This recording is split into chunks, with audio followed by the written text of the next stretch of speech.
Comment retrouver la gamme d'un chant au piano, à la guitare ou alors dans n'importe quel autre instrument? Alors c'est un sujet très important et il m'a été demandé plusieurs fois par certains de mes élèves.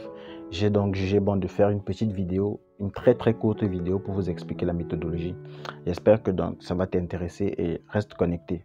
Mais avant de commencer la vidéo, si tu n'es pas encore abonné, n'hésite pas, vas-y et clique sur le bouton s'abonner situé juste en bas de cette vidéo. Ensuite active la cloche de notification pour ne pas manquer les futures vidéos que nous allons mettre en ligne. Et bien si cela est fait, nous pouvons donc commencer. Avant donc de passer à la pratique, j'aimerais d'abord vous donner les deux méthodes que j'utilise généralement pour trouver la gamme d'un chant lorsque je suis par exemple en train de jouer ou alors en plein concert. Et il est à noter que certains instrumentistes ont généralement ce problème, surtout lorsqu'il faut par exemple changer de gamme ou alors changer. Imaginez un peu que vous êtes en train de jouer ou alors on lance un chant comme ça et vous êtes pianiste, on vous attend directement pour accompagner la musique. Et puis là, vous vous mettez à chercher les différentes gammes sur le piano. Vous embrouillez en fait. Il existe donc des méthodes très simples pour pouvoir retrouver rapidement la tonalité dans laquelle le chanteur est en train d'exécuter son chant. La première méthode que je vais donc vous donner, c'est d'abord de prendre le chant. Après l'avoir écouté, ou alors si vous le connaissez déjà, c'est une bonne chose. Vous essayez donc de repérer la note la plus grave de la mélodie. Si je prends un chant quelconque, nous allons passer à la pratique tout à l'heure, j'essaie de repérer la note la plus grave de la mélodie. Et généralement, la note la plus grave là, elle est constituée comme la tonalité majeure de la gamme. Vous voyez, vous pouvez aussi avoir des tonalités mineures. Mais là, quand je parle dans un cas général, des tonalités majeures. Généralement, lorsque vous prenez un chant, la note la plus grave, elle est constituée comme la tonalité de la gamme. Ok. Ensuite, la deuxième méthode qui est légèrement un peu plus avancée, c'est de prendre le chant et essayer de repérer rapidement la mélodie de la gamme diatonique. Alors dans la gamme de Do, généralement vous avez le Do, Ré, Mi, Fa, Sol, La, Si, Do. Je prends un exemple. Si vous prenez donc ce Do, Ré, Mi, Fa, Sol, La, Si, Do et vous enlevez les paroles, vous avez la mélodie de la gamme diatonique. Donc pam pam pam pam pam pam pam pam. Essayez donc de repérer cette mélodie là dans chaque chant que vous voulez jouer. Si donc j'ai un chant, je vais prendre un chant gospel. Je chanterai de tout cœur. Vous voyez, si je prends dans ce chant et que j'essaie de repérer la mélodie de la gamme diatonique, j'aurai je chanterai de tout cœur. Les merveilles. J'essaie de repérer. Là, c'est pour les pianistes un peu avancés. Vous essayez de repérer d'abord premièrement cette mélodie là. Et lorsque vous avez cette mélodie, vous essayez juste de toucher une touche sur votre clavier. Et à partir de cette touche là, vous saurez exactement sur quel degré est-ce que vous vous positionnez. Vous voyez un peu, on va aller sur le clavier. Je voudrais d'abord faire cette petite théorie, mais on va aller sur le clavier, ça sera très facile à comprendre. Donc rendez-vous sur mon clavier.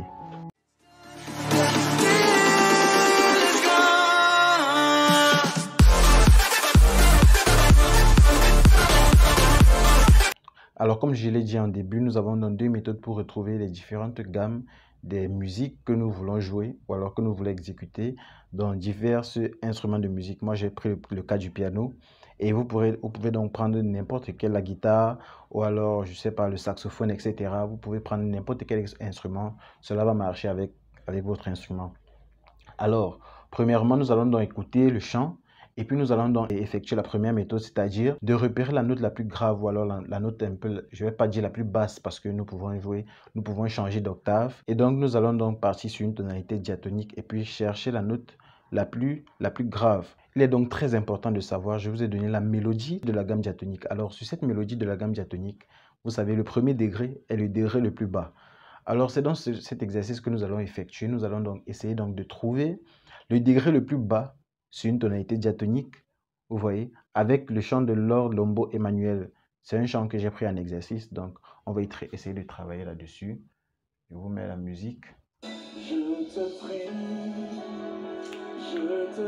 La première des choses, si vous connaissez déjà la musique, vous essayez donc de repérer directement quelle est la note la plus grave sur une tonalité, sur une tonalité diatonique en fait. Vous voyez, ça fait...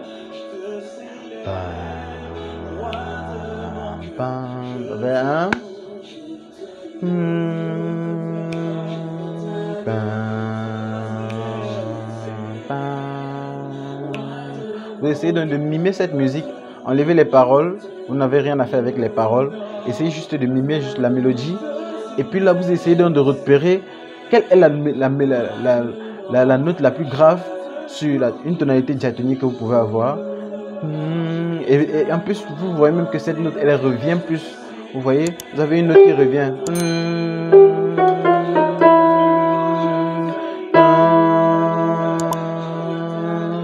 Vous voyez? Et si vous essayez donc de monter la gamme diatonique de Mi, vous allez donc vous rendre compte que tous vos degrés font partie de la mélodie. Vous voyez un peu? Si j'ai ça, je te loue, je t'adore, je te célèbre, roi de mon cœur.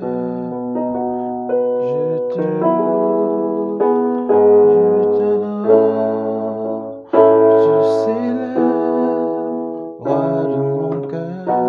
Vous voyez? Donc, à partir de la gamme de Mi, vous pouvez jouer ce chant. Ça, c'est la première méthode.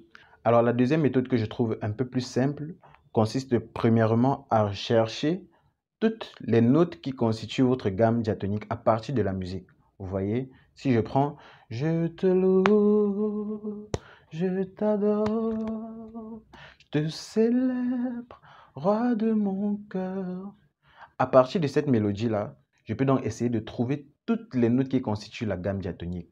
Si j'ai pam pam pam pam pam pam pam pam pam pam pam, toutes les notes qu'il chante justement font partie d'un degré de la gamme diatonique. Mais justement, nous ne connaissons pas quelle est cette gamme diatonique. Ce que nous allons faire, c'est de trouver d'abord la gamme diatonique, la mélodie de la gamme diatonique. Nous avons pam pam pam pam pam pam. Et à partir de ça, vous voyez, vous pouvez trouver pam pam pam pam pam pam pam pam. Vous voyez, lorsque vous avez donc trouvé cette ligne-là, vous venez donc sur votre clavier, vous touchez donc une note de votre clavier. Je vais prendre une note comme Sol. Je me rends donc compte que le Sol ne fait donc pas partie des différentes notes qui constituent ma gamme diatonique que je viens de chanter. Ok? Si je fais un ton ou alors un demi-ton en arrière, ça me donne le Sol bémol. J'ai fait pam pam pam pam pam pam pam pam pam. Vous voyez, cette note fait partie de ma gamme diatonique, ok? Et quand je compte ma gamme diatonique, pam pam, vous voyez que c'est au deuxième degré. Alors si le Sol bémol est mon deuxième degré, je vous ai donné un cours qui vous permet donc de reconnaître quels sont vos différents degrés dans une gamme diatonique. À partir de ce deuxième degré, vous pouvez donc trouver votre fondamental ou alors votre gamme qui est donc le Mi. Vous voyez, parce que le Mi c'est mon premier degré. Après, à partir du Mi, j'ai le 2. Et pour monter une gamme diatonique, je vous ai déjà montré comment monter une gamme diatonique. Vous voyez, directement, je sais que je suis au Mi. Alors, je vous ai donc donné deux méthodes.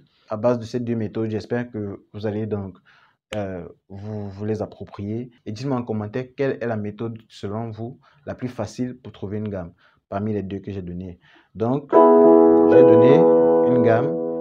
Je te loue, je t'adore, je t'élève, roi de mon cœur.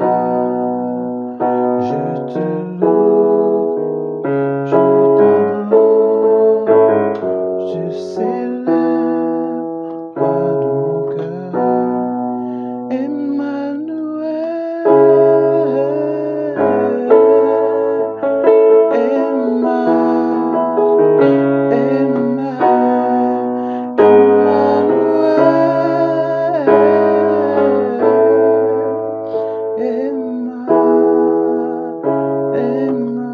J'essaie de jouer vraiment avec des accords basiques, des accords les plus simples possibles pour que le plus petit ou alors le débutant, celui qui vient de commencer à jouer au piano, puisse les jouer. Vous voyez, je vous ai donc donné plusieurs cours. Allez dans la barre de description, vous allez retrouver plusieurs cours que j'ai fait concernant comment trouver une gamme, comment compter les dièses et les demi-tons, comment est-ce qu'on trouve un accord majeur et mineur, etc. etc.